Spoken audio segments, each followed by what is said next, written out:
ঈদের শুভেচ্ছা জানালেন মুখ্যমন্ত্রী শুভেন্দু অধিকারী। শুভেচ্ছা জানিয়েছেন প্রাক্তন মুখ্যমন্ত্রী মমতা বন্দ্যোপাধ্যায়।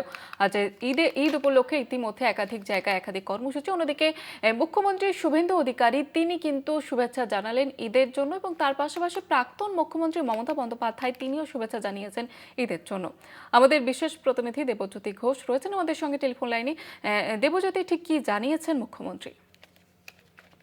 দেখো জয়িতা, রাজ্যের মুখ্যমন্ত্রী শুভেন্দু অধিকারী তিনি কিছুক্ষণ আগে সমাজ মাধ্যমে ঈদের শুভেচ্ছা জানিয়েছেন।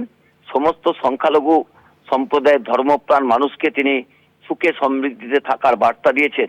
অন্যদিকে তৃণমূল নেত্রী মমতা বন্দ্যোপাধ্যায়, যিনি প্রাক্তন মুখ্যমন্ত্রী, তিনিও কিন্তু ঈদের শুভেচ্ছা জানিয়েছেন সমাজ মাধ্যমে। অর্থাৎ বেশ কয়েকদিন ধরে ধর্ম নিয়ে যে রাজনীতি হচ্ছিল, সেই জায়গাতে রাজ্যের মুখ্যমন্ত্রী ধর্মপ্রাণ মুসলমানদের পাশে দাঁড়িয়ে যেভাবে ঈদের শুভেচ্ছা দিয়েছেন তা কিন্তু অত্যন্ত রাজনৈতিকভাবে গুরুত্বপূর্ণ।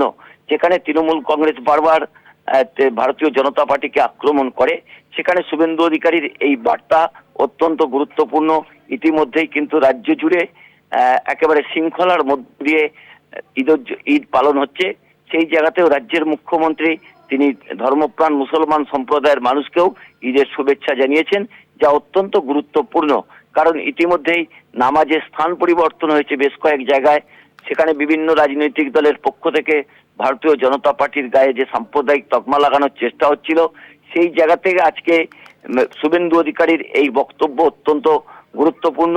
এবং সেখানে তিনি যেহেতু ঈদকে তিনি সামনে রেখে যে শুভেচ্ছা জানিয়েছেন তাও কিন্তু গুরুত্বপূর্ণ।